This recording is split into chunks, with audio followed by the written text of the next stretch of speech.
Assalamualaikum warahmatullahi wabarakatuh. Halo sahabat dimanapun berada, apa kabarnya? Semoga kita selalu semangat dalam melakukan pembelajaran. Pada video kali ini kita akan membahas mengenai sistem pernapasan pada hewan kelas 5, tema 2, subtema 1. Tujuan pembelajarannya adalah yang pertama, dapat mengetahui pengertian dari sistem pernapasan. Yang kedua, dapat mengetahui sistem pernapasan pada hewan. Seperti apa penjelasannya? Simak terus videonya ya. Manusia, hewan, dan tumbuhan sebagai makhluk hidup, kita perlu oksigen untuk hidup. Sistem pernapasan adalah sekumpulan jaringan organ yang membantu tubuh bernapas. Sistem pernapasan membantu tubuh menyerap oksigen dari udara dan membuang gas sisa seperti karbon dioksida dari darah. Dengan dukungan oksigen, seluruh organ dapat berfungsi dengan normal. Nah, materi yang kedua mengenai sistem pernapasan.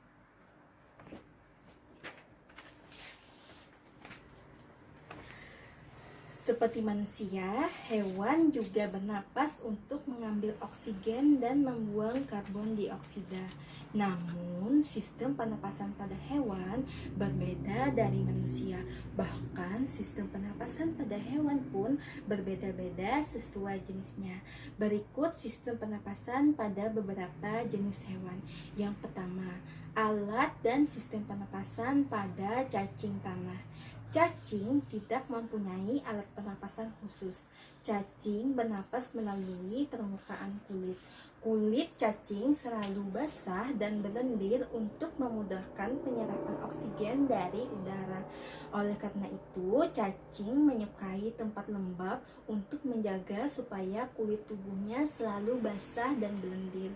Di bawah permukaan kulit cacing yang tipis terdapat pembuluh udara. Saat udara masuk melalui kulit, oksigen diikat oleh darah. Pada darah, cacing terkandung hemoglobin sehingga mampu mengikat oksigen. Oksigen yang diikat oleh hemoglobin lalu diedarkan ke seluruh tubuh. Zat sisa pembakaran berupa karbon dioksida dan uap air dikeluarkan dari tubuh juga melalui permukaan kulit.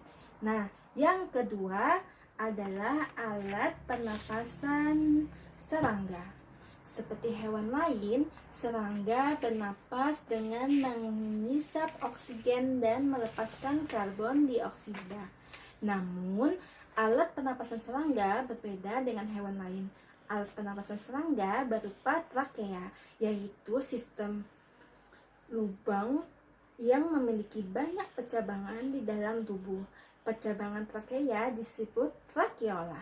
Trakea mengedarkan oksigen langsung ke semua sel tubuh dan organ serta menyerap karbon dioksida dari semua sel tubuh untuk dibuang. Udara memiliki trakea melalui pori-pori kecil di permukaan tubuh serangga yang disebut spirakel. Selanjutnya, udara beredar melalui pembuluh udara kecil. Sel-sel tubuh mengambil oksigen langsung dari pembuluh udara kecil itu. Karbon dioksida dari sel akan mengalir ke trakeola, lalu dibuang melalui lubang spirakel. Yang ketiga adalah alat sistem pernapasan pada ikan.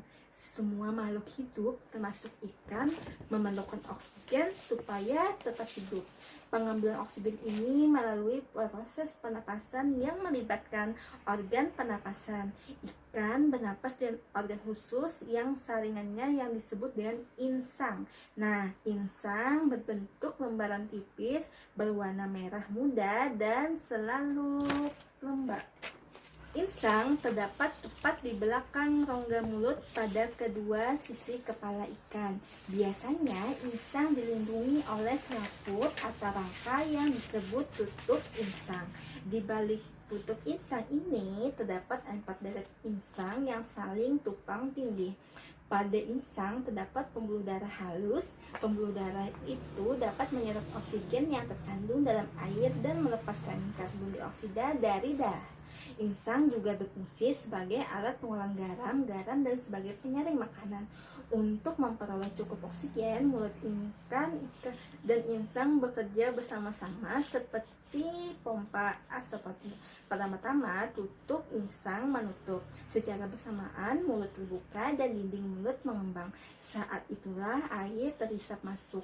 Kedua, rongga mulut menjepit dan mulut menutup secara bersamaan, tutup insang terbuka. Akibatnya air keluar dari mulut dan melewati insang. Saat itulah oksigen dari dalam air tersebut dan karbon dioksida dikeluarkan.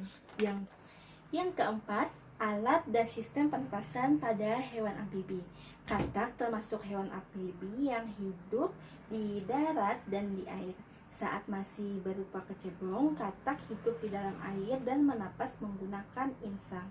Insang kecebong terletak di luar tubuhnya dan terdiri atas lembaran-lembaran kulit halus mengandung kapiler darah. Setelah berumur 9 hari, kecebong bernapas menggunakan insang dalam. Tapi pada katak dewasa menggunakan paru-paru. Nah, yang kelima adalah alat dan sistem pernapasan pada reptil. Hewan yang termasuk jenis reptil diantaranya adalah ular, kodok, cicak, buaya, dan biawak. Reptil bernapas menggunakan paru-paru.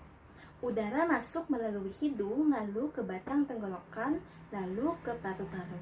Paru-paru reptil terletak di dalam rongga dada. Yang keenam adalah alat pernapasan hewan, yaitu apes atau burung. Burung bernapas dengan menggunakan sepasang paru-paru. Paru-paru burung terletak di dalam rongga dada. Selanjutnya, udara masuk melalui pembuluh darah yang disebut dengan trakea. Dari trakea, udara sebagian masuk ke paru-paru dan sebagian lagi masuk ke kantong udara. Kantong udara burung berfungsi sebagai untuk menyimpan udara. Saat tidak terbang, burung menghirup udara sebanyak-banyaknya di udara, kemudian disimpan di dalam kantong udara. Saat terbang,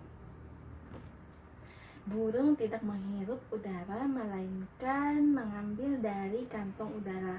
Kantong udara juga membantu burung saat terbang, membantu mencegah hilangnya panas tubuh yang terlalu besar dan memperkeras suara.